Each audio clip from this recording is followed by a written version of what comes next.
This fire, the first Bet HaMikdash had a fire the shape of a lion, Ari. The fire in the second Bet HaMikdash, the Butzaki Kelev, was crouched like a dog. Why? Why was it this way? Because the Bet HaMikdash, the second Bet HaMikdash was built by the Persian king, who was a non-Jew. And the Zohar Kadosh says something very scary, that this dog was symbolic of the Sitra Achra, Satan, telling us that because we did not do full tshuva, part of the Korban is going to the Satan. Meaning the Bet HaMikdash itself, was not fully for HaKadosh Baruch Hu.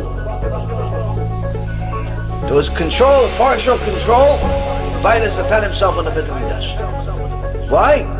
HaKadosh Baruch Hu says, I didn't destroy the bricks and stones just for you to rebuild them without doing tshuva. And I didn't do it just for partial tshuva. I want full tshuva. And that's what Rabotai Yekarim is what we're here to say. We need full tshuva, not partial tshuva. It's good, it's a good start. But if you think that you continue with partial tshuva, you're making a very big mistake. And the reason why is because somebody that knowingly sins, meaning he has gone to the point where he says, listen, I keep Shabbat, I keep Tahat Mishpacha, I keep kosher, I keep this, I keep that, I keep all these different things. But this one particular thing, I'm not going to do it. That thing, not that it's hard for me and I'm struggling with it. No, not that. I'm going to try to do it, but I'm just failing. No. This, I'm just not going to do it. It's not for me. Like he decides that this is not something he's going to do. He's not going to learn Torah every day, even though Torah commands it. He's not going to watch his bleed, even though Torah says to do it.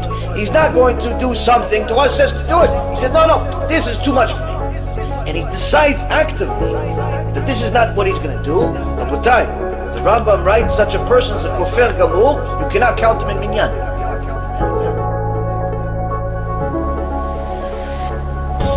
The Rambam writes something very interesting.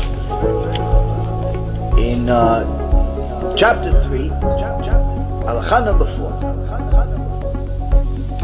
he writes, when a Jew is a kofer, apostate, worships false deities, or desecrates Shabbat in public, we do not accept any sacrifices from him at all. Even a burnt offering that is accepted from a goy, from a Gentile, is not accepted from an apostate or a mechalel Shabbat, as we learn from Leviticus 1:2, which states, a man from you who will sacrifice. According to the oral tradition, we learn that from you is not from all of you. It excludes the apostate, it excludes the mechalel Shabbat.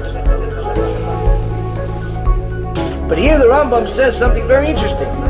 He says, listen, if you believe in other gods, or you violate Shabbat, the Korban is not accepted. Wait, somebody prays to, let's say, J.C. Penney, or prays to a rabbi, or prays to, I don't know, a picture. He's the same thing as somebody that drives on Shabbat? How could this be? How could this be?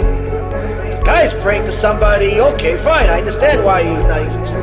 Why is the guy that's driving to shul on Shabbat, why is the problem with him? So, the Rambam explains in Ilchot Shabbat that someone that violates Shabbat is equivalent 100% to an idol worshiper.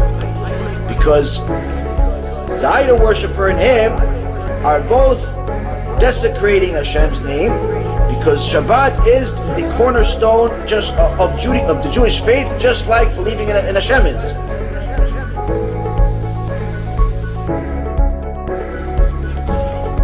I am the man who has seen affliction by the rod of his anger. He says, I am the man who saw the worst things in the world. From here we see that Jeremiah was there witnessing all of this. He wasn't just prophesying of the future, what could be. He literally witnessed people dying in the streets, millions of them. He has placed me in darkness like the eternally dead. He has walled me in so I cannot escape. So what happened when Jeremiah tried to rebuke people?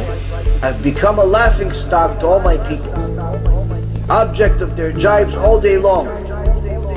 When he tried to tell people the truth, he tried to tell people to keep Shabbat, he tried telling people to do good things, get closer to Hashem so bad things stop.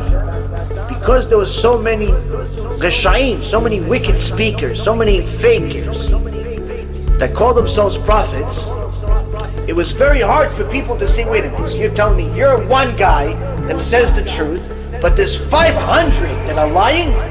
More likely it's 500 that are telling the truth and you're the liar.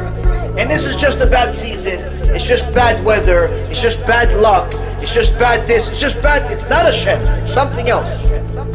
Because we understand Hashem. Hashem understands us, He knows that we can't do it. He says I've become a laughing stock. They make fun of Him in public when He tried to tell them the truth. So what happens when this happens? Jeremiah tells them, you're forgetting that Hashem is Hashem and not just some person. In verse number 37 he says, מי זה אמר ותהי אדוני לא ציווה, מפי עליון לא תצא הרעות והטוב. מה יתונן אדם חי גבר על חטאו, נחפשה נדרכנו ונחקורה ונשובה עד אדוני. It says, whose decree was ever fulfilled unless the Lord ordained it? Is it not from the mouth of the Most High that evil and good emanate? Of what shall a living man complain? A strong man for his sins. Let us search and examine our ways and return to Hashem. He says all of the stuff that's happening, everything is coming from Hashem. Don't ever think anything that's happening in the world is coming from somewhere else. Whoever said something and did the opposite of what Hashem wants and without Hashem allowing it to happen. Meaning anything and everything that happens in the world, Hashem signs off on it. You want to make a sin? Hashem will allow you to do it. You want to make a mitzvah? Hashem will allow you to do it. There's a hurricane? It's Hashem. There's a financial crisis? It's Hashem. There's cancer? It's Hashem. That's what Prophet Jeremiah says. Where was God during the Holocaust? It's Hashem. Choban Bet HaMikdash? Hashem. Everything is Hashem. That's what Jeremiah is saying. Instead of complaining, he says, what are you complaining about? You should only complain about your own sins, he says. Let's search and examine our ways and return to Hashem. All of these bad things are only happening because we're disconnected from Hashem.